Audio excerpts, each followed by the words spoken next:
अस्सलाम वालेकुम नाज़रीन, आप देख रहे हैं JN न्यूज़ HD। आइए नजर डालते हैं आज की अहम खबरों पर।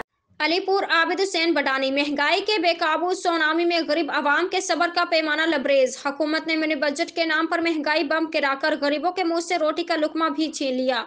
महंगाई कंट्रोल करके सफेद पोश तबके को जीने का हक दिया जाए, मलिक मोहम्मद नवाज डेसी।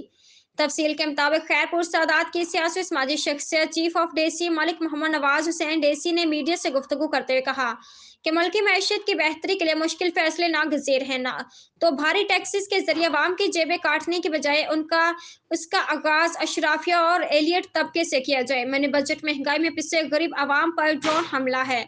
महंगाई के सुनामी की वजह से गरीब और दिहाड़ीदार तबका मजदूर तबके के सब्र का पैमाना लबरेज हो चुका है। आम आदमी की कुव्वत खरीद खत्म, चूल्हे ठंडे और घरों में भूख और अफलास के डेरे हैं। कमर तोड़ महंगाई में घर का किचन और जिंदगी का पहिया चलाना दुश्वार और जिस्म और जान का रिश्ता बहाल रखना महाल होता जा रहा है। हुकूमत बिजली, गैस, पेट्रोल, अद्वियात और खाने पीने की अशिया की कीमतों में आए रोज इजाफा करके और मुल्क में महंगाई के तूफान के जरिए सफेद पोश लोगों के जख्मों पर नमक पाशी कर रही है। दिहाड़ीदार मजदूर महंगाई की वजह से जहनी मरीज बन गए हैं। कलील आमदनी में गुजारा करना मुश्किल हो गया है। हुकूमत ने मिनी बजट के जरिए महंगाई में 300 गुना इजाफा करके सफेद पोश तबके के मुंह से रोटी का लुकमा भी छीन लिया है। उन्होंने हुकूमत से मुतालबा किया कि महंगाई में फौरी तौर पर कमी करके सफेद पोश तबके को माशरे में बाइज्जत जिंदगी गुजारने का हक दिया जाए।